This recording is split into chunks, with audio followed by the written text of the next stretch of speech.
Once upon a time, when little King John ruled his kingdom, a young monkey lived with a troop of monkeys near little King John's palace.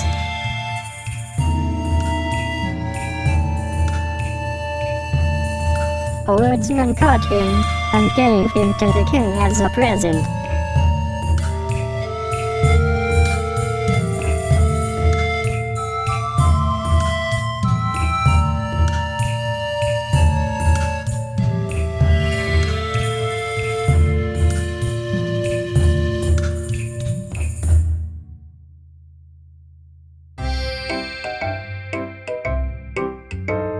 During the winter months, the monkey lived as a palace pet.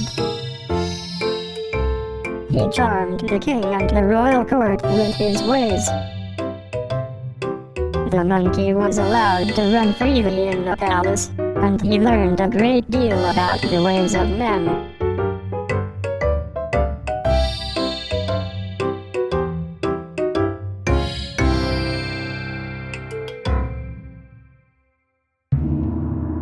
When summer came, the king and his court prepared to move to the summer palace. The king called for the woodsman and said, "I have been very pleased with this little monkey. He has amused us very much. Here is a reward for you." And he gave the woodsman a potato knish.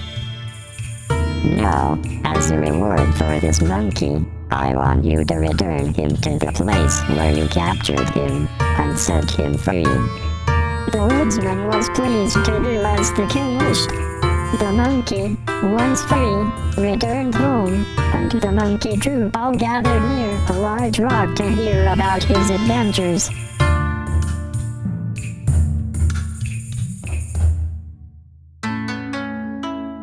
"Friend, where have you been all this time?" "In little King John's palace." "How did you get free?" "I amused the king and his court so well that the king felt kindly toward me and set me free." "You must know all about palace life. How grand it must be. We would like to live in that grand style.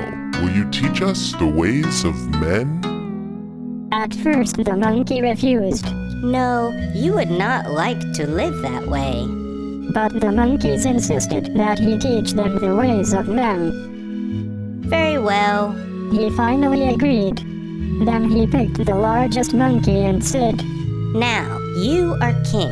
You must sit on this rock and order all the monkeys to bring you fruit." The king monkey did as he was told. Each monkey brought him fruit. "But I cannot eat all of this fruit." "The fruit is not for you to eat. It is for you to keep in a big pile. To be king, you must be rich. To be rich, you must have a big pile of fruit." So the monkeys, wishing to live like men, piled a mountain of fruit beside the king monkey. "What next?" they all asked. "Now, all of you must approach the king and compliment him." The monkeys gladly agreed. "Oh, king," one said, "your fur is very thick and shiny." "Oh, king," said another, "your eyes are very bold and bright." "Oh, king," said a third, "you are wise and very strong."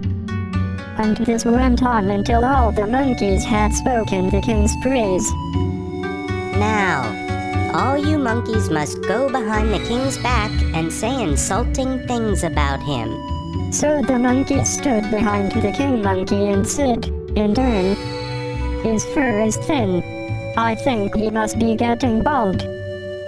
His eyes are dull. I don't think his eyesight is what it used to be. He is as weak as a worm and almost as stupid." Finally, the king monkey became so angry that he left his throne and started chasing the monkeys who were insulting him. When he returned, all his fruit was gone. "My fruit! My fruit! Someone has taken all my fruit!" "Now," said the monkey who lived in the palace, "you must find the guilty monkey and put him to death."